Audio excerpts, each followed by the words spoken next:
Assalamualaikum warahmatullahi wabarakatuh. Sahabat-sahabat yang dirahmati Allah. Selamat datang di channel Pesan Kabar. Pada kesempatan kali ini, kita akan membahas kisah Raja Dzulkarnain. Seorang penguasa adil yang namanya disebutkan dalam Al-Quran. Kisah ini penuh dengan kebijaksanaan dan ketegasan. Mari kita simak bersama. Raja Dzulkarnain adalah sosok yang disebutkan dalam Al-Quran, Surah Al-Kahfi ayat 83-98. Ia dikenal sebagai penguasa yang adil, bijaksana, dan memiliki kekuasaan yang sangat luas. Kisahnya mengajarkan banyak hal tentang keadilan, kepemimpinan, dan keteguhan dalam menghadapi tantangan.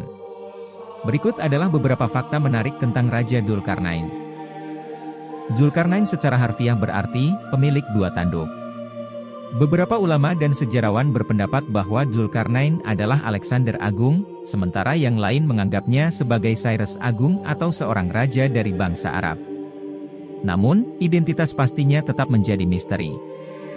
Dan mereka bertanya kepadamu, Muhammad, tentang Dzulkarnain. Katakanlah, akan kubacakan kepadamu kisahnya.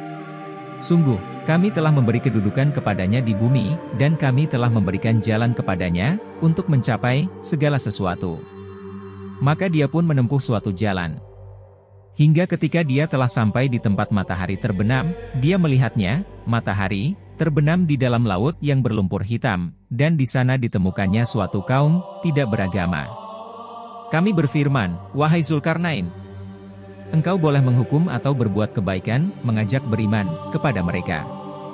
Dia, Dzulkarnain, berkata, barang siapa berbuat zalim, kami akan menghukumnya, lalu dia akan dikembalikan kepada Tuhannya, kemudian Tuhan mengazabnya dengan azab yang sangat keras. Adapun orang yang beriman dan mengerjakan kebajikan, maka dia mendapat pahala yang terbaik sebagai balasan, dan akan kami sampaikan kepadanya perintah kami yang mudah-mudah. Kemudian dia menempuh suatu jalan yang lain.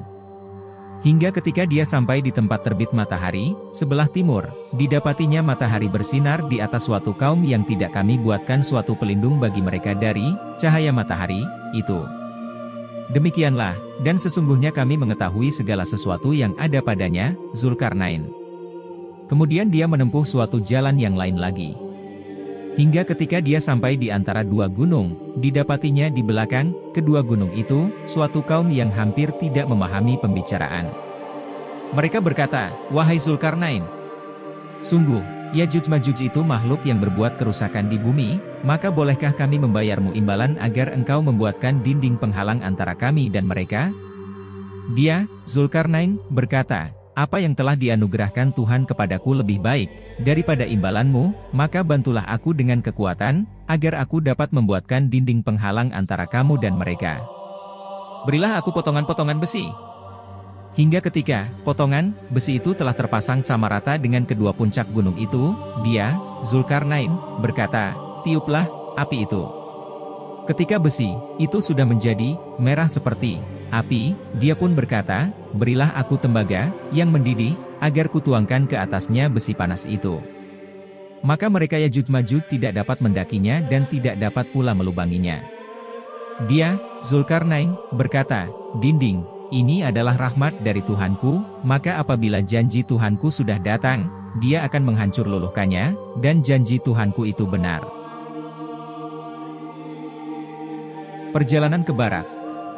Dalam perjalanannya, Dzulkarnain mencapai tempat matahari terbenam, yang digambarkan dalam Al-Quran sebagai daerah yang sangat panas dan berair. Di sana, ia menemui suatu kaum dan diberikan pilihan untuk menghukum atau memberikan kebaikan kepada mereka. Dzulkarnain memilih untuk memberikan keadilan dan kebaikan. Perjalanan ke timur. Setelah itu, Dzulkarnain melanjutkan perjalanannya ke timur, hingga mencapai tempat matahari terbit. Di sana, ia menemukan suatu kaum yang hidup tanpa perlindungan dari matahari. Dzulkarnain membantu mereka dengan memberikan perlindungan dan memastikan kesejahteraan mereka. Penghalang untuk Yajuj dan Majuj. Salah satu kisah terkenal tentang Dzulkarnain adalah ketika ia membantu suatu kaum yang berada di antara dua gunung. Mereka mengeluh tentang kerusakan yang disebabkan oleh Yajuj dan Majuj. Dzulkarnain kemudian membangun penghalang besar dari besi dan tembaga untuk melindungi kaum tersebut dari serangan Yajuj dan Majuj. Kisah Dzulkarnain dalam perspektif sejarah dan ilmu tafsir. Sosok Dzulkarnain diabadikan dalam Al-Quran sebagai kisah yang penuh teladan. Ia adalah sosok raja yang saleh yang Allah anugerahkan kekuasaan dan kemampuan kepadanya sehingga ia dapat menundukkan negeri-negeri dan mengajak manusia beriman kepada Allah, dan secara khusus melindungi suatu kaum dengan membangun dinding yang kokoh antara mereka dengan Yajuj dan Majuj yang merupakan kaum yang membuat kerusakan di muka bumi.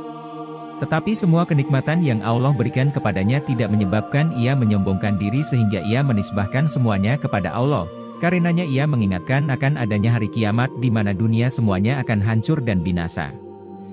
Al-Hafidz Ibnu Katsir rahimahullah menyebutkan dalam kitab Al-Bidayah wa An-Nihayah bahwa Dzulkarnain adalah seorang raja yang adil dan bijaksana yang telah menjelajahi bumi bagian timur dan bumi bagian barat.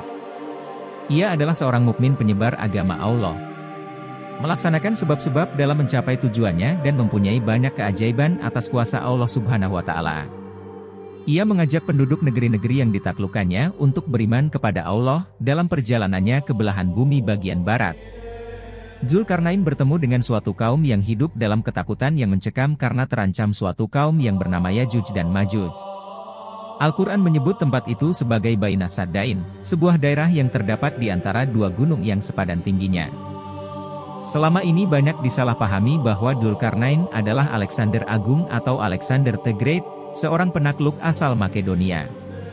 Padahal yang dimaksud Al-Quran, Dzulkarnain adalah seorang syalih yang hidup di masa Nabi Ibrahim alaihissalam, bukan seorang kafir yang merupakan anak didik filosof Yunani, Aristoteles.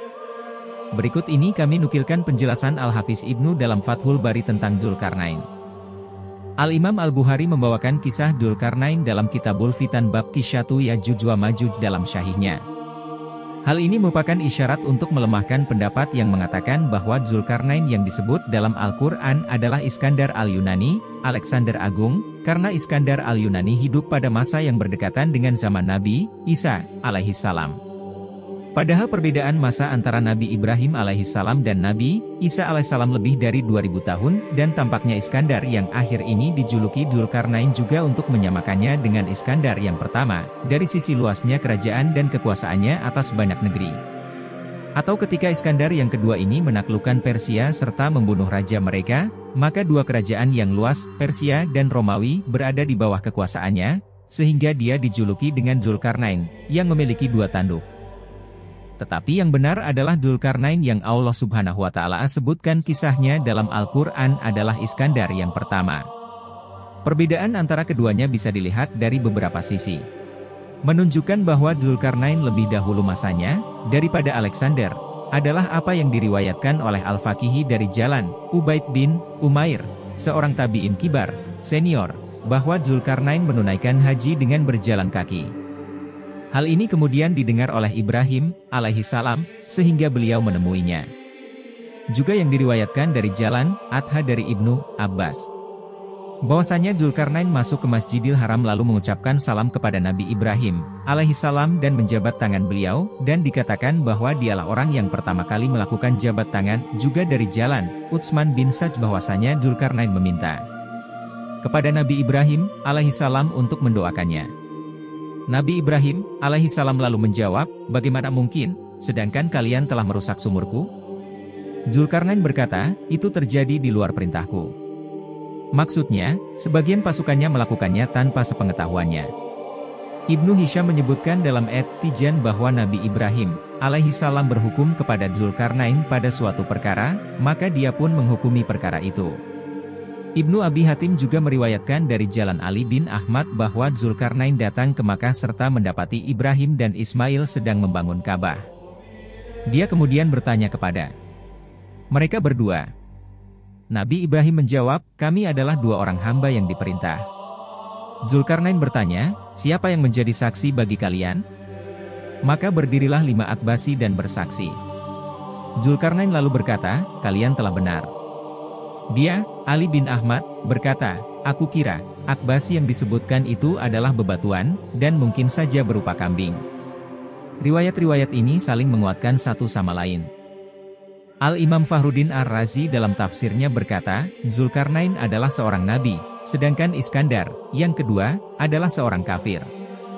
Gurunya adalah Aristoteles, dan Iskandar memerintah negerinya dengan perintah Aristoteles, yang tidak diragukan lagi juga merupakan orang kafir. Dzulkarnain adalah orang Arab. Adapun Iskandar adalah orang Yunani. Bangsa Arab seluruhnya merupakan keturunan Sem bin Nabi Nuh, menurut kesepakatan ulama, meskipun terjadi perbedaan pendapat apakah mereka semua dari keturunan Ismail atau bukan.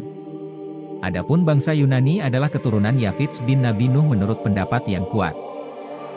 Adapun dalil yang menyatakan bahwa Dzulkarnain itu berasal dari Romawi bukan Arab adalah dijelaskan dalam hadis yang diriwayatkan oleh At-Tabari dan Muhammad bin Rabi Al-Jaizi dalam kitab Asy-Syahabah Al-Adzina Nazalu Misr, dengan sanad yang di dalamnya ada Ibnu Lahiyah, bahwa seseorang bertanya kepada Nabi SAW tentang Dzulkarnain. Beliau mengatakan, dia dari Romawi, lalu dia diberi anugerah kerajaan hingga ke Mesir.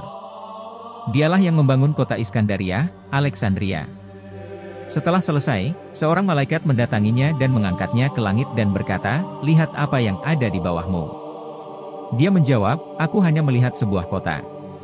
Malaikat itu berkata, itu adalah bumi seluruhnya. Hanya saja Allah Subhanahu wa Ta'ala ingin memperlihatkan kepadamu, dan sungguh Allah Subhanahu wa Ta'ala telah menjadikan kekuasaan untukmu di bumi. Maka lakukanlah perjalanan dan ajarilah orang yang tidak tahu, perkokohlah orang yang berilmu. Bila saja riwayat ini syahih, akan hilanglah perselisihan dalam hal ini. Namun riwayat ini lemah. Wallahu alam. Terima kasih telah menyimak video ini sampai selesai. Semoga kisah Raja Dzulkarnain dapat memberikan kita inspirasi dan motivasi untuk selalu berbuat baik dan taat kepada Allah Subhanahu wa Ta'ala. Sampai jumpa di video berikutnya. Wassalamualaikum warahmatullahi wabarakatuh.